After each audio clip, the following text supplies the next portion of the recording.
Halo semuanya, perkenalkan nama saya Denisa Agustina NIM 199467. Di sini saya akan melakukan pendidikan kesehatan mengenai ileus paralitik. Apa itu ileus paralitik? Ileus paralitik itu merupakan keadaan di mana usus itu gagal atau tidak mampu melakukan kontraksi peristaltik untuk menyalurkan isinya. Ada juga yang mengatakan ileus itu adalah gangguan aliran sepanjang usus atau sepanjang saluran usus yang adanya penyumbatan mekanis pada usus yang nantinya akan menyebabkan tertutupnya atau mengganggu jalannya isi usus menuju ke anus. Kemudian untuk penyebabnya itu biasanya terjadi karena pasca operasi.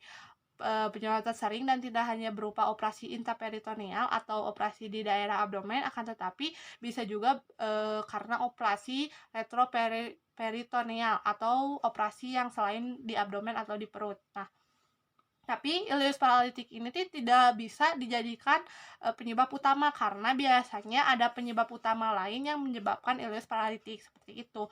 Misalnya tuh karena operasi menyebabkan ileus paralitik seperti itu. Nah, untuk penyebab lainnya itu ada beberapa. Yang pertama ada secara neurologi atau secara sarafnya itu karena pasca operasi, kerusakan medula spinalis, kemudian keracunan timbal kolik ureter dan pankreatitis. Kemudian untuk metabolik atau pencernaannya itu ada gangguan keseimbangan elektrolit, terutama hipokalemia, kemudian uremia, komplikasi DM atau diabetes mellitus, penyakit sistemik seperti SLE, kemudian sklerosis multiple. Kemudian ada obat-obat, karena obat-obat yaitu seperti obat yang bersifat narkotik, antikolinergik, kemudian ada katekolamin, fenotiasin, dan antihistamin.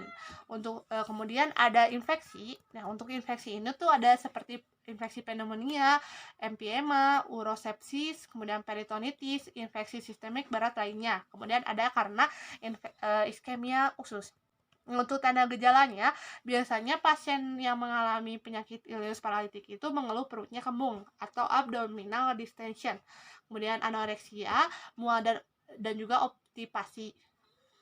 Nah, muntah juga biasanya ada, tetapi bisa juga tidak ada gitu kan. Jadi keluhan perut ini tuh harus dibedakan antara karena ileus paralitik atau karena ileus obstruksi, karena sama-sama si gejalanya itu sama-sama mengeluhkan perut kembung. Nah, perbedaannya itu untuk yang ileus paralitik itu perut kembungnya tidak disertai dengan sakit, disertai dengan nyeri yang sangat hebat gitu kan. Sedangkan untuk yang ileus obstruksi itu disertai dengan kolik abdomen yang sangat hebat atau nyeri yang sangat hebat. Nah, untuk gejala lainnya ada mual muntah, kemudian tak ada defekasi dan flatus sedikitnya 24 sampai 48 jam.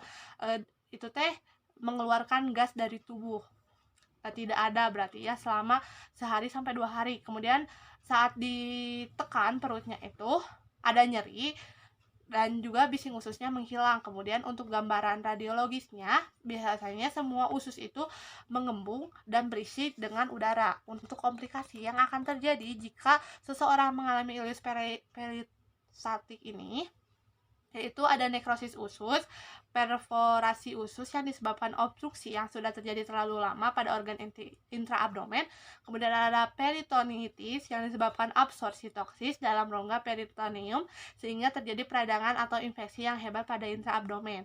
Kemudian ada sepsis infeksi yang akibat dari peritonitis yang tidak tertangani dengan baik dan cepat, ada shock dehidrasi yang terjadi akibat dehidrasi dan kehilangan volume plasma. Kemudian ada abses sindrom usus pendek dengan malabsorpsi dan malnutrisi. Kemudian ada pneumonia aspirasi dari proses muntah. Ada gangguan elektrolit, reflux muntah dapat terjadi akibat distensi abdomen atau muntah itu dapat mengakibatkan kehilangan ion hidrogen yang menimbulkan penurunannya klorida dan kalium dalam darah dan dapat menyebabkan kematian juga.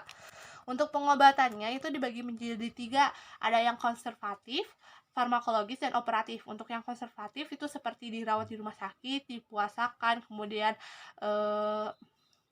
kontrol status airway, jalan napas, breathing, kemudian sirkulasi nafasnya, terus cara nafasnya bagaimana dikontrol, kemudian dekompresi dengan nasogastric tuber, kemudian intravenous fluid dan elektrolit, kemudian dipasang kateter urin untuk menghitung balance cairan. Mohon maaf. Kemudian untuk farmakologisnya ada bisa diberikan antibiotik, broad spektrum untuk bakteri anaerob dan aerobnya, dan analgesik bila terjadi nyeri.